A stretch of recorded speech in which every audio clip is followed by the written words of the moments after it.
young man who called in several weeks ago from Canada who was talking about going to a camp. Right, Jesus camp. A Jesus camp type summer camp. Yep. Is James right? Yep. Yeah. So, James, if you're out there, today would be a good day to get your Skype up and call in because Tracy's looking forward to continuing that conversation. James on the line. How you doing? Oh. Hi. How was Jesus camp? I had quite an experience there. Do tell. Hey, I'm going to be rude and get up, but I'm still listening. We got an audio problem I need to look at. All right. I got quite a bit of footage, which I put up on my YouTube channel. It wasn't too much of a surprise for me, in all honesty, because I've gone, I've gone about 16 years in a row at least now. And this camp was just specifically for teenagers. A lot of the stuff was more of a reinforcement of previously indoctrinated beliefs, I guess, that they start at the typical Jesus camp age. Because I was there in kindergarten, and they work up from there. So this was your second time going?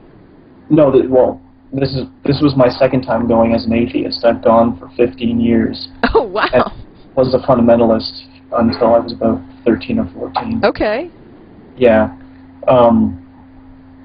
But then I said on the other show, I went on YouTube and started looking up videos because I wanted to, be able to debate with atheists, and I wanted to be able to prove them wrong. Sure. And it didn't really work out that way. It kind of went the other way for me. That's what happened to me. Yeah.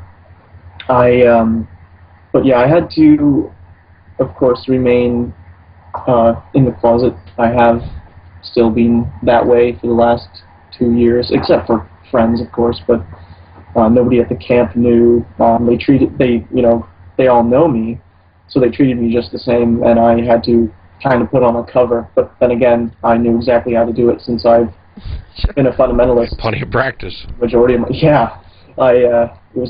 was alarming how easy it was for me to just put on the face and pretend I wasn't disgusted by it. It was actually quite horrible there. Wow. I didn't notice how bad it was, and still I'm able to tolerate it, I think, much better than a lot of people.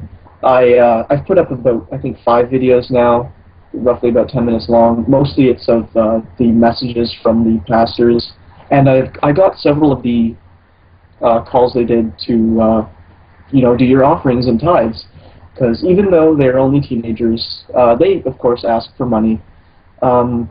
They even actually do it with the younger aged kids. I remember being about 8 or 9 years old, and then the buckets come by, and they still take money from children, which is. You know what? I remember just vaguely when I used to go.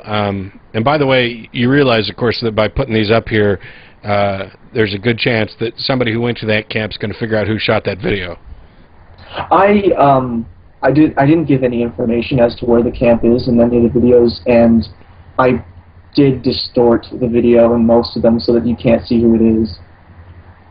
Okay. I know. Let me tell you, you put stuff up on the internet, people are going to find it. I can guarantee it happens. I can tell you about it. My girlfriend can tell you about it. People you wouldn't expect are going to find it. I can tell you, though, when you were talking about the offering stuff, I don't remember very many specifics. I went to Camp Windermere, Lake of the Ozarks, for most of my youth. Matter of fact, I've still got, I evidently went all the way to my, right before my senior year, or right at my senior year of high school, which I didn't remember it that way. I remembered that, I stopped going before then, but I've got a Windermere 87 thing in my Bible. I don't remember specifically how they did offerings and stuff. It strikes me as odd that perhaps you'd send your young kid off to summer camp, and in addition to the clothes and the miscellaneous stuff that you need to pack and bug spray and stuff, you also need to give them $300 to go for the week. That's the cost of the program. Yeah, and then you also need to send them with cash I remember that we were sent with cash specifically so that we could buy some candy or, Exactly. you know, a soft drink, or that we could, you know, rent one of the boats that cost $1 a day or something down there. So you had this money that was your allotment, and I'm assuming that my parents included additional money that was for offerings. So do you have to sit around and budget with the money you've got as to, you know, am I going to put some in the offering plate today, or am I going to wait till like the end of camp and put whatever's left in the offering plate? Or, you know, are they going to try and guilt me out of my candy bar money? Oh yeah, I used to do that all the time. I got guilted out of candy bars a couple times. I can definitely remember being guilted out of money that I wanted to spend on something else. They use horrible analogies though too. I think one of the nights they started with them talking about a birthday for their son, and then acting like we need to give just not because of what God's done, but for just who He is. It was kind of disconcerting to see the approval that they got for that. I thought at least they'd be a bit, you know, hesitant to give away their money, but I saw lots of big bills going in there even. I can tell you this, if I had somebody and I had gotten them some birthday presents and I didn't hear from them ever, not a thank you, not a phone call, not a letter, not a dinner, whatever, eventually they're going to stop getting presents from me. Yeah. Unfortunately, at this camp this year for me, I didn't, you know, see too much proselytizing, because the format for this place is you send the kids when they're younger, and that's where the major indoctrination starts.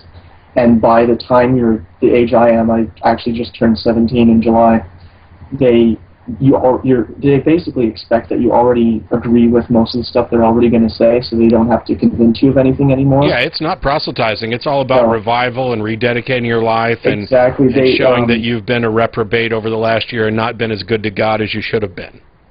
That's exactly what it was like.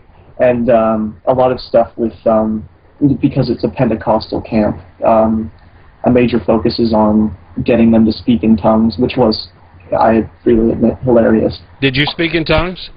I think actually I did when I was around 12 or 13 years old. I can't do it anymore. I don't think I could even bring myself to do it anymore. Oh, come on now. At 12 you were able to fake it. You can't fake it now? No, I can't. Not nearly. I can't even do the whole rolling of the tongue thing anymore. I lost all those exotic inflections. Not going to get as many dates as you thought you were.